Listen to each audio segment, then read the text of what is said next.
Welcome to the podcast brought to you by My Brain, a podcast where I talk about anything and everything, from topics around real-life events, my interests, or just things that come to mind. Because if people on the internet can give their 2 cents, why can't I? So sit back, relax, and join me on this journey of self-expression.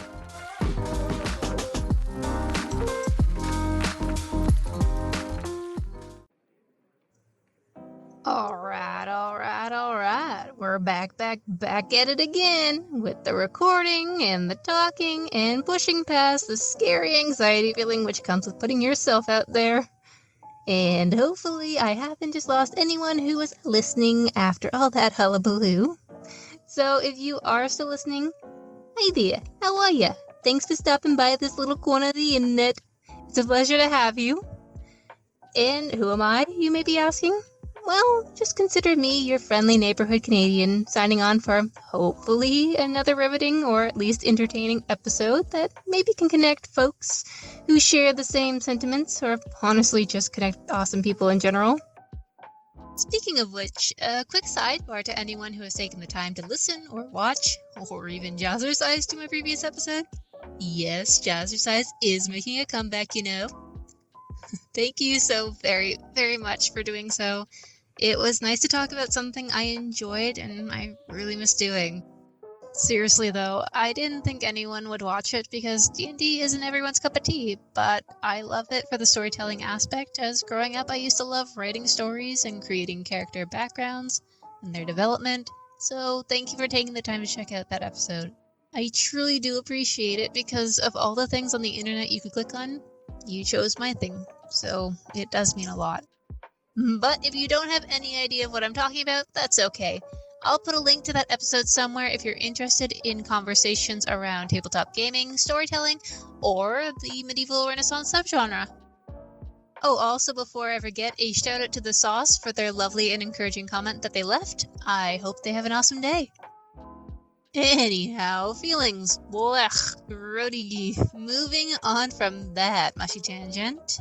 So when I was trying to figure out what I wanted to talk about for this episode, I thought, why not speak to something that's a part of me, which is in essence where I come from. Plus, looking back at my old YouTube days, I would always kick things off with a greeting from your friendly neighborhood Canadian in the description box when I was using this space as a place to keep a video diary of living in a new city and just chatting about things I find interesting. So, it kind of feels like a given to talk about my nationality, but rather than talk about Canadian known emblems like moose, beaver, maple syrup, maple leaves, apologizing, or famous symbols such as Ryan Gosling, well, I thought I'd share 7 odd facts about Canada that, even as a fellow Canadian, makes me go, that sure is something. Also, I know Ryan Gosling is in no way, shape, or form listening or watching Brought to You by My Brain, but if there ever was a chance he happened to be, I can imagine, in an alternate universe, he'd have a confused reaction to some person being all, "Hi Ryan, how are you doing? What's happening with you? Thanks for being such a wonderful Canadian treasure! Oh my gosh!" Yeah, that's certainly not the case in this here universe whatsoever. However, I will say I do have a bone to pick with Disney and Nick's appeal to ridicule, if you will, that gets directed at Canada a lot, it seems. Yeah, that's right. I'm talking to you, Michael Rodent, and Dan the Footman. Now, granted, between the two, Nickelodeon has always been more emotionally reactive at the mention of anything Canadian related, almost as if someone had proclaimed their allegiance to Darth Vader and Lord Voldemort, or Tom Marvolo Riddle, if you want to get technical. I did it. I spoke his name out loud because I'm a daredevil like that. Whereas Disney would just make it seem like we were this country far, far away, encompassed by a frozen tundra, despite the fact that we border each other. I mean, I think it's safe to say at this point we're pretty much well neighbors and have somewhat similar customs. Minus Renaissance fairs. Those are hard to come by here. but apparently Renaissance festivals are a bit more common in the US. Honestly, the closest thing we probably have to a permanent Renaissance fair is medieval times. Which, psst, the Green Knight, in my humble opinion, is the worst knight. And no, I'm not looking for my opinion to be changed. Also, I'm just gonna set the record straight. Canadians don't say aboot, you hosers. Thank you. Yes, I know, a fantastic impression of a Canadian accent. Dankeschön. But no, actually, most Canadians typically say about because we pronounce the U. But it does come off as if we're saying a boat, like we're referring to a singular vessel that travels on water by oars, sails, or an engine. Which also then raises the question I have for any Americans that may be listening to this episode. Why doesn't anyone talk about how some areas of Michigan pronounce roof as rough when referring to a structure forming the upper covering of a building? Some food for thoughts, mayhaps? Now, I can't feign complete innocence when it comes to picking on my country, as I have on occasion joked that Canadian penitentiaries threaten to send their misbehaving prisoners to Manitoba for an entire winter instead of solitary confinement. Which, if you didn't know, Manitoba's winter season is not only incredibly long, but extremely cold, where the province could consistently experience temperatures below negative 18 degrees Celsius for weeks. Or that's 0 degrees Fahrenheit for those who are in the imperial system. I kid though, folks of Manitoba, I kind of have to, because I have family that also lives in the province known to many as the polar bear capital of the world. No, seriously, that's what Manitoba is known for. Can you imagine living in a place where you could potentially be face to face with an ice bear whose mission is to throw down first and think later?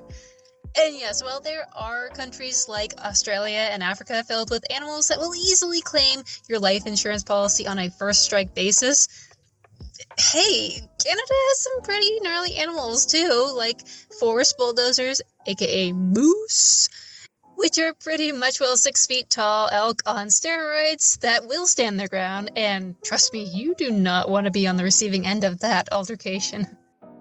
Next, we've got what people refer to as cobra chickens, but in my eyes, they're just unpatriotic chickens because Canadian geese have turned their backs on our country's peaceful ways and approaches. And then we've got our water terrorists, like muskies, who are so hardwired to hunt that they can mistake your ankles for food and pull you underwater just to let you go when they realize, oh gee, this thing that I've mistaken for food is significantly bigger than what I thought. Of course, these types of attacks are very rare, but it does still make me wary enough of the water every time I go swimming. I'll stick to the beach and reading, thanks. Anyhow, before we jump into this episode, brought to you by my brain PSA, if you will.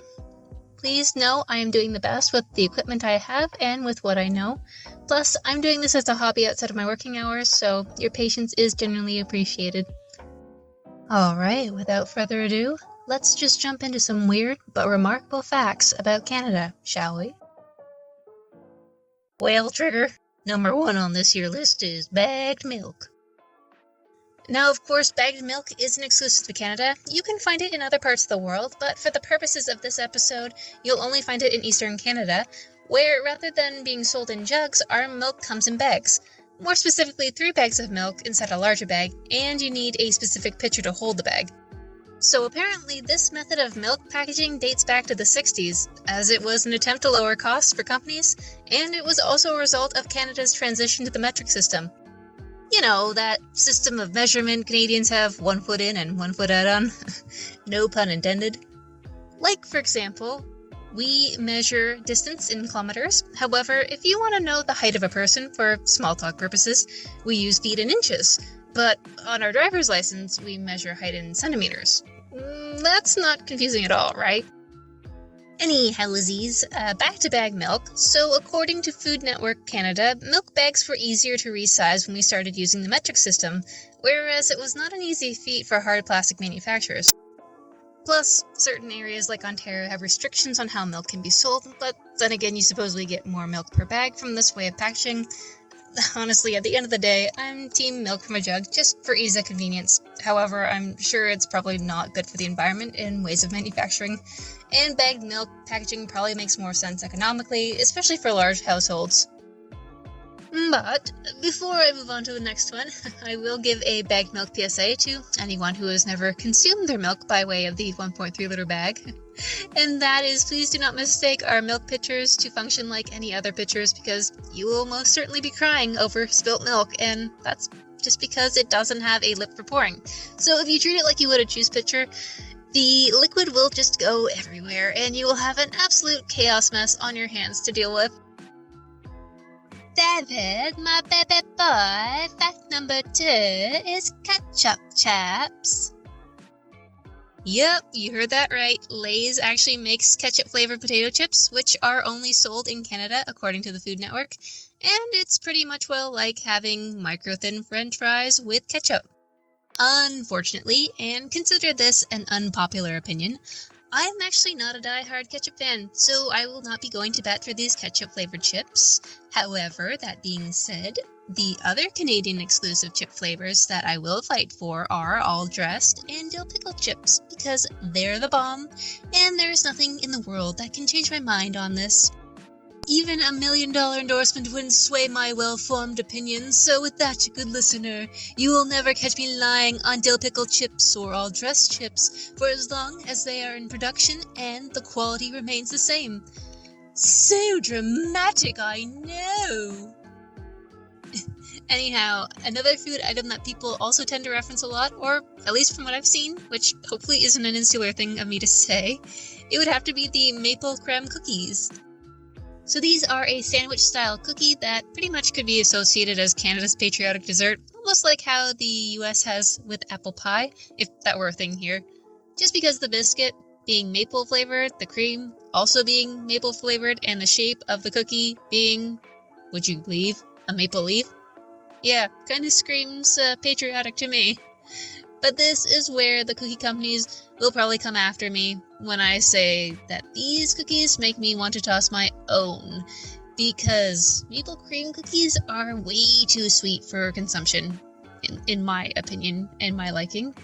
So alas, another item I will most certainly not be going to bat for, and I know it probably falls under the joke that all Canadians love maple syrup so much that they consume it by the gallon.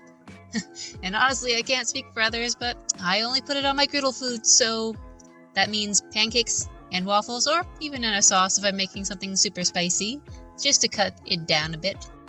But I only wanted to say that to set the record straight. Oh, hiya, pal. Fact number 3. Holla at my brainiacs. To avoid copyright infringement, it's AI Snoop Dogg here coming at you with a special rendition of the nostalgic Toys R Us jingle. Enjoy.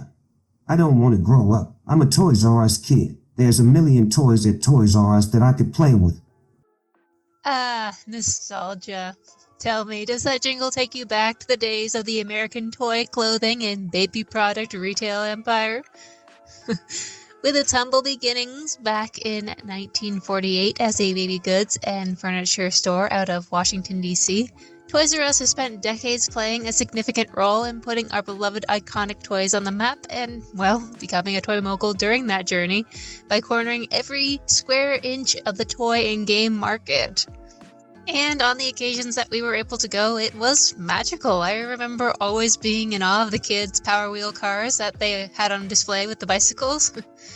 Although I was never allowed to have one, thanks to a family member's niece who decided they wanted to visit their parents at work. So they hopped in the powered car and paid them a visit downtown. Thankfully it was a small town and they got their child back safely, but yeah, I never forgave that kid for making me miss out on getting to experience the wind in my hair at 8 kilometers per hour, or 5 miles per hour for you Imperial folks, or tearing up the grass in the backyard, probably, maybe. However, every empire meets its match, and Toys R Us was no exception, with the company filing for bankruptcy protection in 2017, and began to liquidate, then permanently close all of its stores across the US. including the coolest Toys R Us location in the theater district of New York City, which had a working Ferris wheel ride like you'd see at an amusement park, and even a life-size animatronic T-Rex. It was just such a cool experience, almost like New York's version of Disneyland, if you will. But never fear, the cornerstone of childhood remains alive and well in Canada, somehow. So come on down, question mark? Although I will say it's a little confusing how a similar situation happened with Sears being up and running in the US, but its Canadian counterpart filed for creditor protection and sold off its locations. Honestly, commerce is a weird wild ride that I will not be partaking in, but for those who do, I tip my hat off to you. Also, if you never got to experience Toys R Us, that's okay, because you can truly get the same experience from visiting the toy department at Walmart. It's just as magical, I promise.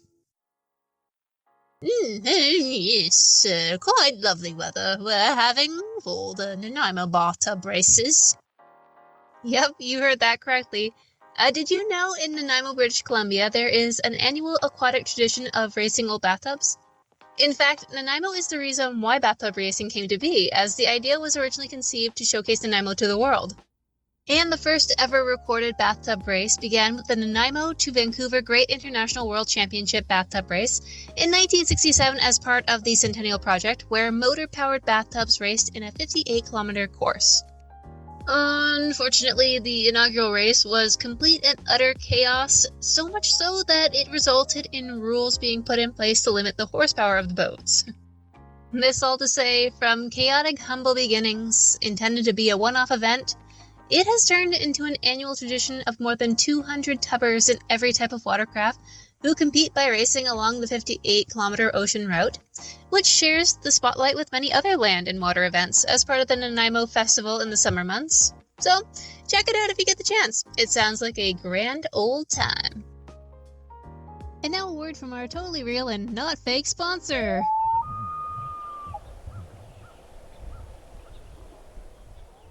Are you tired of feeling like your coffee is just too polite? Well, have we got the solution for you? Introducing Tommy's Beaver Buzz Coffee. It's got that smooth Canadian taste that you love, but with a kick that'll make you say, sorry, not sorry. Ooh, that's gonna leave a mark. And for all you die-hard Canucks out there, boy, have we got just the deal for you. Use the promo code E at checkout and get a free maple syrup shot with your first purchase. So don't settle for your boring old coffee routine when you can have Tommy's Beaver Buzz. Get your caffeine and Canadian fix in a Stanley Cup today. Sorry, not sorry. Some conditions apply. Results may vary. In a world where Canadians are die-hard hockey fanatics, but don't have a national professional hockey league to call their own. So, I gotta know, does the following lyrics unlock core memories for anyone? What up, my brainiacs? To avoid copyright infringement, it's AI Snoop Dogg here to perform the following rendition of the ever-popular hockey song by Stompin' Tom Connors. Enjoy. Hello out there. We're on the air. It's hockey night tonight. The tension grows, the whistle blows, and the puck goes down the ice. The goalie jumps, and the players bump, and the fans all go insane. Someone roars, Bobby scores. At the good old hockey game. Thanks, AI Snoop Dogg. You're the best. Yeah, I feel like that one was a staple in every arena's playlist when keeping the spectators engaged and entertained during the lulls of an in-person game. It's no secret Canadians are passionate fans of hockey. It's almost like a rite of passage in childhood to play the winter sport to some degree, or even by extension of watching the game with Dad on Saturday nights, accompanied by one-sided arguments directed towards the ref located somewhere in North America. But when it comes down to it, we don't really have a national professional hockey league, as we only have 7 NHL franchises compared to our American colleagues with 25 teams at their fingertips. So I tip my hat off to you folks. And of course, I don't count or am counting our Canadian Hockey League because players age out at 21. Although, I guess throughout the history of the NHL there has been attempts to bring more franchises to Canadian cities, but that has also caused some points of contention. Apparently, the league's existing Canadian teams have raised concerns about further dividing the NHL's Canadian television revenue. I mean, off the cuff, that just sounds a bit greedy to me, but I guess any professional sport could argue the same, where they just don't want to share a piece of the profit pie. Honestly, if there's anything you should take away from this fact, it's that while we may not have our own professional National Hockey League, we do have our own professional football league, strangely enough.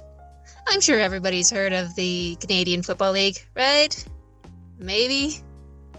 Hello? Yes, Batman. Fact number 6. Hey, did you know that some of the world's most popular superheroes, such as Deadpool and Wolverine, were conceived by Canadian minds? AKA Canadian artists?